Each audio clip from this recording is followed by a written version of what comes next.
നിങ്ങളുടെ favourite shows ഇനി ഒരിക്കലും മിസ്സാവില്ല. ഇപ്പോൾ C5 കാണും നിങ്ങളുടെ ഫേവറേറ്റ് ഷോ തികച്ചും സൗജന്യമായി.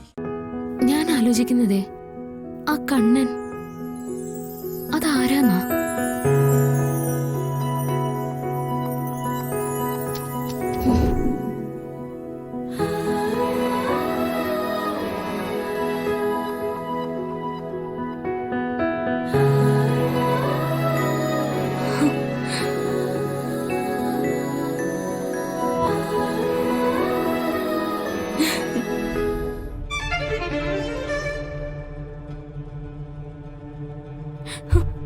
അച്ഛാ, അമ്മേ,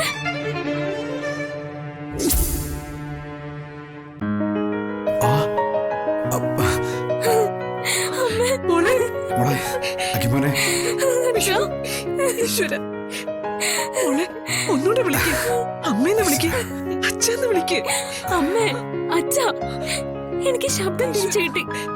എനിക്കിനി സംസാരിക്കാൻ പറ്റും, പാടാൻ പറ്റും, എനിക്ക് എനിക്ക് എനിക്ക് എല്ലാം ചെയ്യാൻ പറ്റും. എന്റെ കൃഷ്ണ,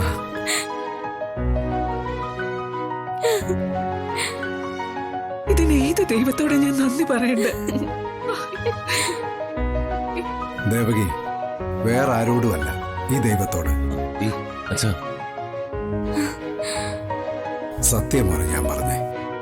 ശ്യാമയ്ക്ക് ശബ്ദം തിരിച്ചു കിട്ടാൻ കാരണമായത് അവളെ ചേർത്ത് പിടിച്ച് അവളോട് കൂടെ നിന്ന മോന. ദൈവത്തിന്റെ സ്ഥാനം തന്നെയാ മോനെ. സത്യം വസോട്ടം പറഞ്ഞത്.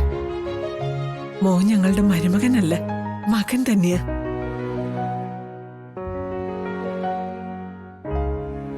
ഞങ്ങളെപ്പോലെ പാവപ്പെട്ടവരുടെ വീട്ടിലെ ഒരു പെൺകുട്ടിയെ. അമ്മേ, എന്താ ഇത്?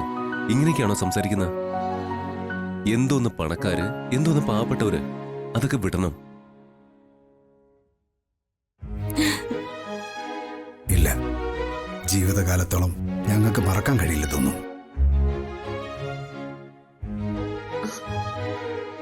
അല്ല, എന്തായി അഖിലേ? എന്തെങ്കിലും നടന്നോ? നീ എന്തോ അഗ്നിസൂത്രോ അഗ്നി കാവടിയോ അതുപോലെ എന്തൊക്കെയോ നടത്തൂന്നൊക്കെ പറഞ്ഞിട്ട് എന്തായി? ദൈവം തീരുമാനിച്ചതല്ലേ നടക്കും എടുത്തി. അപ്പൊ ശബ്ദം ഇല്ല, അങ്ങനെ തന്നെയല്ലേ? ഈ പൂജാന്നും പൂജാരിന്നൊക്കെ പറഞ്ഞ് കാശ് കളഞ്ഞത് മിച്ചം. ദേ, ഈ ജയന്തി മനസ്സിലുള്ളത് വെട്ടി തുറന്നു പറയുന്ന ആളാ.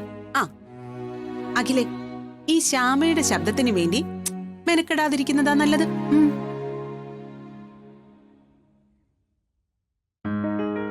അല്ലെങ്കിൽ ഏത് ദൈവം വിചാരിച്ചാലും അത് തിരിച്ചു കിട്ടാനൊന്നും പോകുന്നില്ല.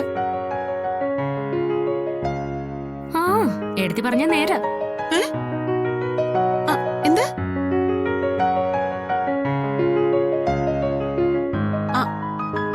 അല്ലെങ്കില് നീ പെണ്ണുങ്ങളുടെ ശബ്ദത്തിൽ സംസാരിച്ചോ?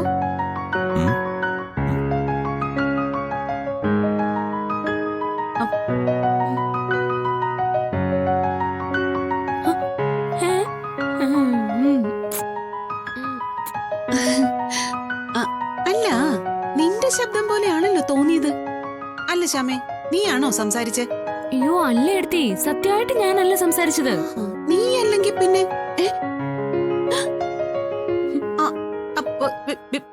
ശബ്ദം കിട്ടിയാ? കിട്ടി. ഡൗൺലോഡ് ചെയ്യൂ C5 ആപ്പ്. കാണൂ എല്ലാ എപ്പിസോഡുകളും സൗജന്യമായി.